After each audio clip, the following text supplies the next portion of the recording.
मोदी अब तैयार हो जाओ, कुएं खुदवा लो, बंकर बनवा लो, सारा का सारा दिल्ली जंगल बना लो। लेकिन इसके बाद जो भारतीय सेना ने किया उसे देखकर आप हैरान हो जाएंगे। तुम तैयारी कर लो, हम किसी को नहीं बताएंगे। तुम्हारी नस्लें पूछेंगी कि हिंदुस्तान के टुकड़े टुकड़े किए किसने। धमकी के बाद करीब 7 आतंकी बॉर्डर पार करके भारत में घुसने की तैयारी कर रहे थे। ईंट का जवाब पत्थर से मिलेगा। भारतीय सेना ने पीओके की तरफ से आ रहे 7 आतंकियों को कुछ ही सेकंड में जहन्नुम पहुंचा दिया। कोई माने ना माने, मुझे तो अब मोदी से भी, इसके नाम से भी कुछ कराहत सी महसूस हो। कोई माइकल लाल में कब्जा नहीं कर सकता।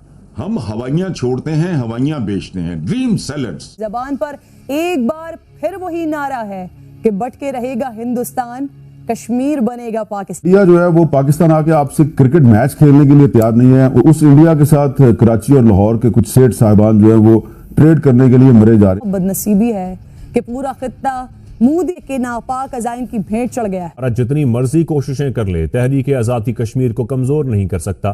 पाकिस्तान कश्मीरियों की भरपूर सियासी, सिफारती और इखलाकी हिमायत जारी रखेगा। लेकिन इंडिया की जो पॉलिसी इस वक्त पाकिस्तान के बारे में है, उसके लिए मैं लफ्ज इस्तेमाल करता हूं डिसमिसिव पॉलिसी, कि पाकिस्तान पे वक्त ना जाया करो।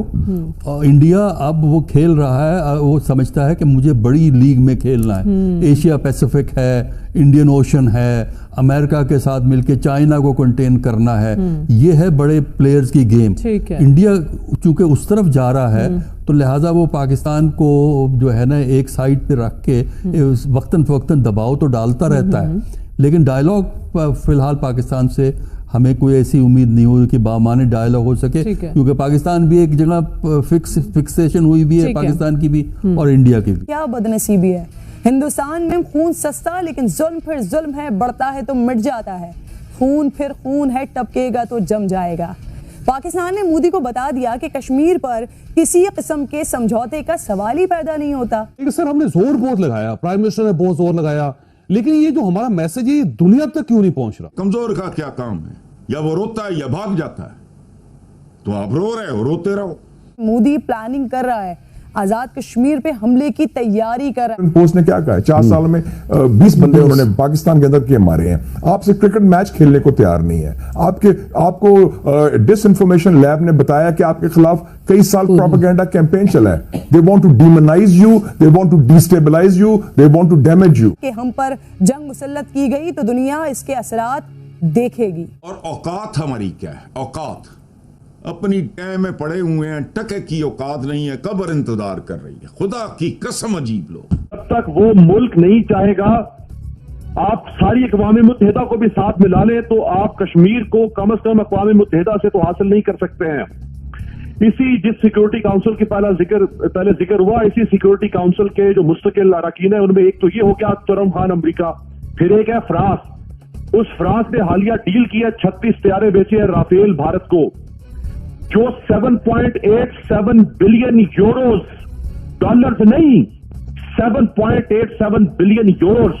हम सोच भी नहीं सकते। ये है ताल्लुकात भारत के मुल्कों के साथ। जारी बात है, हर तरह का ताल्लुक हम नहीं बना सकते, हमारी कोई सब भी मुआशी मजबूरियां हैं, लेकिन अक़वाम मुत्तहिदा इन ताकतवर मुल्कों की राखेल बन चुकी है।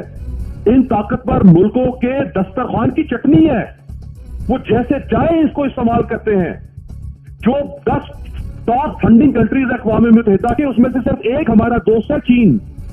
बाकी 9 ममालिक वो है कि जो हमारी निस्बत थोड़े से भारत से ज्यादा ताल्लुक बेहतर रखते हैं। अक़वाम मुत्तहिदा आपका मसला हल नहीं कर सकती है, तो एक रबर स्टैंप है। मैं पहले कहा था ये एक मुंशी है चौधरी का। चौधरी जैसे चाहता है मुंशी के जरिए से अपनी रिट कायम करता है। जय हिंद दोस्तों, दैनिक न्यूज़ में आपका स्वागत है। पड़ोसी देश पाकिस्तान को लगा तगड़ा झटका। यह झटका कोई और नहीं बल्कि इंडियन आर्मी ने दिया है, जिसे पाकिस्तान पूरी तरह से बौखलाया हुआ है। पाकिस्तान अपनी जिम्मेदारी को बहुत अच्छे तरीके से समझता है, इसलिए 6 अगस्त से लेकर आज की तारीख तक पाकिस्तान का मौक़िफ़ बड़ा क्लियर है। लेकिन अफसोस का मकाम यह है कि मुस्लिम उम्मा क्यों खामोश है। मोदी अपना आखिरी कार्ड खेलकर तुमने बहुत बड़ी गलती कर दी है। तुम्हारी ईंट का जवाब हम पत्थर से देंगे। ये मुमकिन है अगर आप ये कहते हैं कि पाकिस्तान साइड पे हो जाएगा, तो ये तो इंडिया को सूट करता है ना। फिर किस तरह सूट करता है इंडिया को? बात यह है कि पाकिस्तान ने तो कभी टेरिटोरियल क्लेम किया ही नहीं कश्मीर पर। नहीं कर सका, हमारी वजारत खारजा ने कोई कमाल नहीं किया, पूरी दुनिया में अंदर इसको आवाज नहीं बना सकी, अपने दोस्तों को भी कहा। सलामती काउंसिल कितना मजबूत इकदाम कर सकता है कि मोदी को बैकफुट पर आने पर मजबूर कर दिया जाए, क्योंकि अगर अक़वाम मुत्तहिदा की ऑलरेडी 11 करारदादें मौजूद हैं, उसकी भारत धज्जियां बिखेरता रहा है, धज्जियां उड़ाता रहा है। मोदी सोच रहा है पाकिस्तान में शरारत करने की। पाकिस्तान क्या करे इस मौके पर? इंडिया जो है एक बहुत बड़ी फौजी ताकत है और एक सियासी उसके भी असर रसूख हैं। हमें बहुत मोहतात रहने की ज़रूरत है, क्योंकि मोदी का मिजाज ऐसा है कि वो इस तरह की कोई मिलिट्री एडवेंचर कर सकते हैं। आपको अंदाज़ा यह है कि दोनों मुल्क न्यूक्लियर ताकतें हैं। कोई छोटी जंग जो है वो बड़ी तेज़ी के साथ बड़ी जंग बन सकती है, और वो जो है दोनों मुल्कों के लिए तबाहकुन चीज़ होगी। तो इसलिए जंग के बारे में ज़रा मोहतात ज़ुबान का इस्तेमाल करने की ज़रूरत है। अब तक बहुत कुछ हो चुका, बहुत सारी हुकूमतें आई गई, बड़े मुआहदे हुए, जंगें हमने लड़ी, मुसल्लह जद्दोजहद हुई, लेकिन अभी तक ये मामला ताहाल तलब है और रही सही कसर भारत ने 5 अगस्त के वाक़े के हवाले से पूरी कर दी थी। अभी भी आप समझते हैं कि ये जो कश्मीर का तनाज़ा है, ये मामला है, डायलॉग टेबल पर ही जाना चाहिए?